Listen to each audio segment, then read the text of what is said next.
के चलते लखनऊ में एक विशेष कार्यक्रम का आयोजन किया गया है, जिसमें सीएम योगी आदित्यनाथ बतौर मुख्य अतिथि पहुंचे हैं। तस्वीरें आपको दिखा रहे हैं टीवी स्क्रीन पर। उप मुख्यमंत्री ब्रजेश पाठक भी आपको तस्वीरों में नजर आ रहे हैं। और आज गुरु गोविंद जी के जीवन में जो संघर्ष और बलिदान और धार्मिक शिक्षा की जो प्रेरणा उनके जीवन ने दी है, उसी को लेकर लोगों को जागृत किया जा रहा है। चंडीगढ़ के गुरुद्वारों में विशेष कीर्तन लंगर और नगर कीर्तन आयोजित किए गए। इसी बीच लखनऊ में भी एक खास कार्यक्रम का आयोजन किया गया है और ये तस्वीरें आपकी टीवी स्क्रीन पर, जहां पर सीएम योगी आदित्यनाथ आपको नजर आ रहे हैं।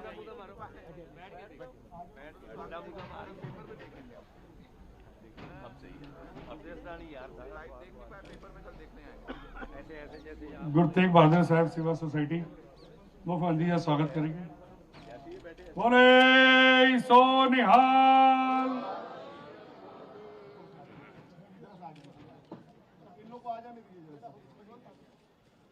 बोले सो निहाल।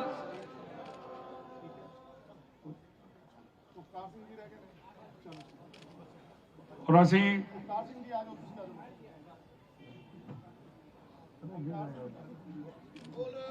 बोले सो निहाल।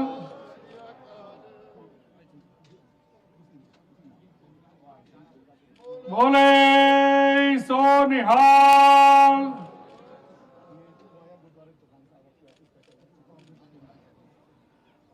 अब मैं माननीय मुख्यमंत्री जी को निवेदन करूंगा कि वो यहाँ पे मंच पे आए और अपना बधाई संदेश हमारी साथ संगत को देंगे। माननीय मुख्यमंत्री साहब योगी आदित्यनाथ महाराज जी।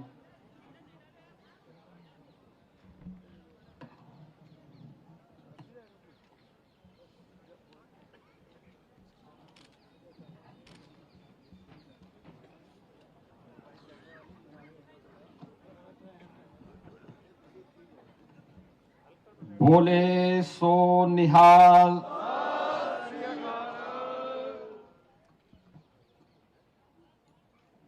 दशमेश पिता गुरु गोविंद सिंह जी महाराज के पावन प्रकाश पर्व के आज के इस आयोजन में उत्तर प्रदेश सरकार में मंत्रिमंडल के मेरे वरिष्ठ सहयोगी उप मुख्यमंत्री श्री ब्रजेश पाठक जी, मंत्रिमंडल के मेरे सहयोगी श्री बलदेव सिंह ओलख जी, उत्तर प्रदेश अल्पसंख्यक आयोग के सदस्य सरदार परविंदर सिंह जी, प्रधान यायागंज गुरुद्वारा साहिब डॉक्टर गुरमीत सिंह जी, प्रधान गुरुद्वारा नाका हिंडोला डॉक्टर अमरजीत सिंह जी, प्रधान गुरुद्वारा प्रबंध कमेटी लखनऊ सरदार राजेंद्र सिंह बग्गा जी, डॉक्टर हरजोत सिंह जी, सरदार सतनाम सिंह सोडी जी, सरदार हरमिंदर सिंह जी, सरदार दलजीत सिंह जी, सरदार मनमीत सिंह जी, पार्षद राजू गांधी जी, सरदार त्रिलोचन सिंह जी, और आज के इस प्रकाश पर्व कार्यक्रम में उपस्थित सभी उपस्थित बहनों और भाइयों, मैं पहले आप सभी को और पूरे प्रदेश वासियों को पावन प्रकाश पर्व की हृदय से बधाई देता हूं। अभी 26 दिसंबर को और 27 दिसंबर को पूरे देश ने साहबजादा दिवस के साथ जुड़कर के गुरु गोविंद सिंह जी महाराज के चार साहबजादों के प्रति अपनी श्रद्धा को व्यक्त करते हुए उन्हें उनकी स्मृतियों को नमन किया। बाबा अजीत सिंह, बाबा जुझार सिंह, बाबा जोरावर सिंह और बाबा फतेह सिंह की शहादत के साथ ही माता गुजरी के प्रति श्रद्धा को व्यक्त करते हुए हम लोगों ने पूरे देश को देखा।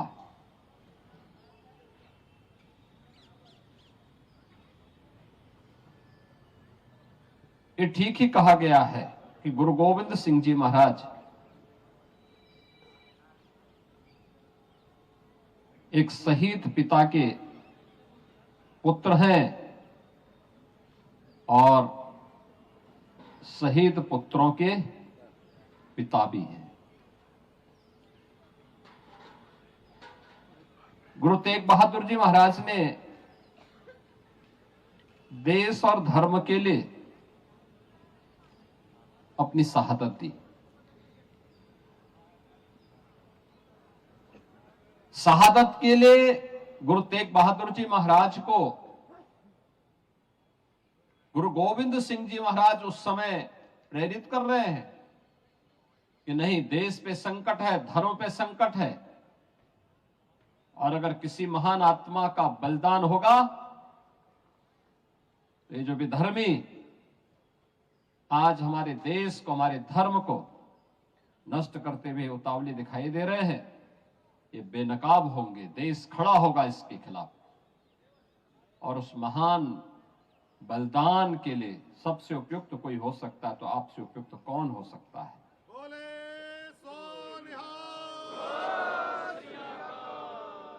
और इसीलिए कहा गया है गुरु तेग बहादुर जी महाराज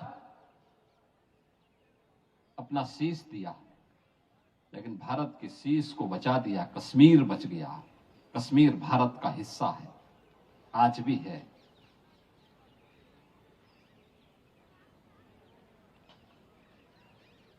गुरु गोविंद सिंह जी महाराज के दो छोटे साहबजादों को,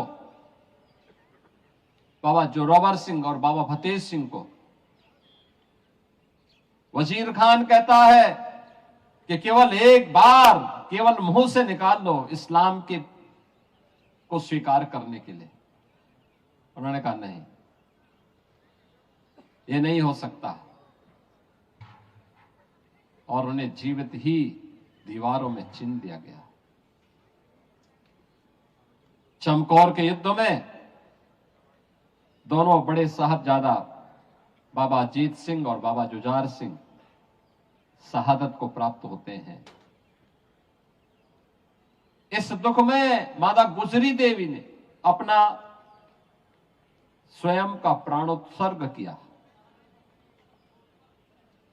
क्या स्थितियां रही होंगी,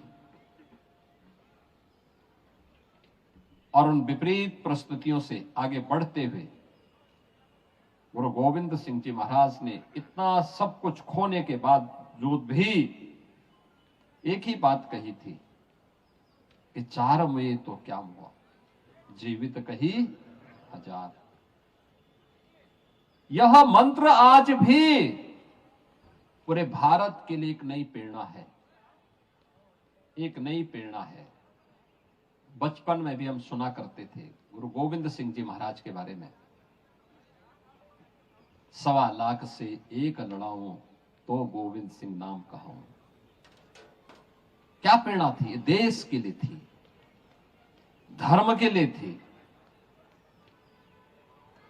और उसी गुरु परंपरा के प्रति श्रद्धा का ये भाव हम सबको सदैव एक नया जीवन देता है, एक नई प्रेरणा प्रदान करता है, एक नई ऊर्जा का संचार करता है, हमें आगे बढ़ने के लिए प्रेरित करता है। गुरु गोविंद सिंह जी महाराज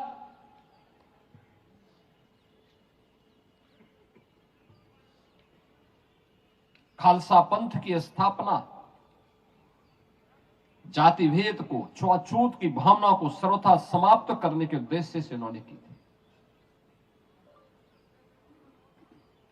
इस देश और धर्म को बचाने के लिए की थी।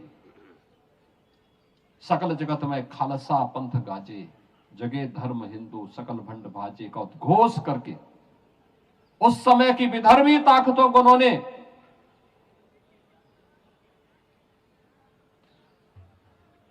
उस रास्ते से हटने के लिए कहा चाहे तो देश और धर्म के मार्ग में बाधक है। और इसीलिए हम लोग आज भी कहते हैं, बार बार इस बात को कहते हैं, याद करना सिख गुरुओं ने जो परंपरा डाली, गुरु नानक देव जी से लेकर के गुरु अर्जुन देव जी से लेकर के गुरु तेग बहादुर जी महाराज और गुरु गोविंद सिंह जी महाराज तक सिख गुरुओं का ये गौरवशाली इतिहास एक नई प्रेरणा प्रदान कर रहा है। हम सबको एक नई प्रेरणा प्रदान कर रहा है। गुरु गोविंद सिंह जी महाराज के कभी विचित्र नाटक को एक बार अध्ययन तो करो, पता लगेगा कैसा दिव्य महापुरुष था, जो अपने पूर्व जन्मों के बारे में भी अवगत करा रहा है, उन सभी स्थितियों के बारे में हम सबको अवगत करा रहा है, जिनको देख करके रोंगटे खड़े होते हैं। आज भी हम लोग बड़ी श्रद्धा के साथ उन भावों को देखते हैं, समझते हैं, और ये हमारा दायित्व बनता है एक लंबी यात्रा के लिए उससे हम प्रेरणा प्रदान करें। आज का ये प्रकाश पर्व उसी प्रेरणा का एक दिवस है, जब हमें सिख गुरुओं के त्याग से, उनके बलिदान से, उनके कृतित्व से एक नई प्रेरणा प्राप्त होती है। और ये तो लखनऊ का सौभाग्य है।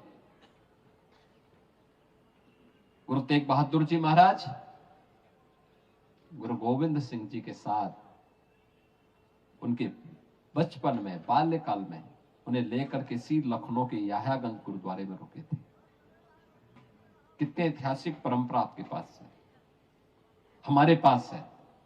उस ऐतिहासिक परंपरा का संरक्षण करना, उसे सुरक्षित रखना, उसे आगे बढ़ा करके आने वाली पीढ़ी को उस इतिहास से अवगत कराना हम सबका दायित्व बनता है।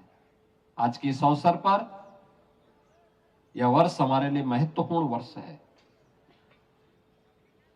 क्योंकि गुरु तेग बहादुर जी महाराज का 350वां शहीदी पर्व के साथ जुड़ने का अवसर हम सबको प्राप्त होगा।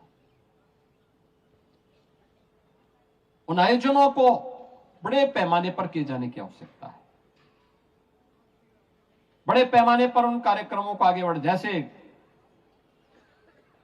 गुरु नानक देव जी महाराज के 550वें प्रकाश पर्व को बड़े पैमाने पर, बड़े उत्साह के साथ आयोजित किया गया था। इन आयोजनों को हम उसी रूप में आगे बढ़ाने का काम कर पाएंगे तो आने वाली पीढ़ी पर एक बड़ा उपकार होगा। लोगों को इतिहास के बारे में जानकारी मिलेगी, खालसा पंथ के बारे में, सिख गुरुओं के त्याग और बलिदान के बारे में एक नई प्रेरणा प्राप्त होगी। आज के इस अवसर पर मैं एक बार फिर से पूरे प्रदेशवासियों को, आप सभी लखनऊ वासियों को 10वें पिता की इस पावन प्रकाश पर्व की हृदय से बधाई देता हूं और विश्वास व्यक्त करता हूं कि सिख गुरुओं का यह बलिदान, उनकी प्रेरणा देश और समाज के लिए उपयोगी बनाने में हम सब अपना योगदान दे पाएंगे। आप सबके प्रति मेरी मंगलमय शुभकामनाएं हैं। बोले सो निहाल।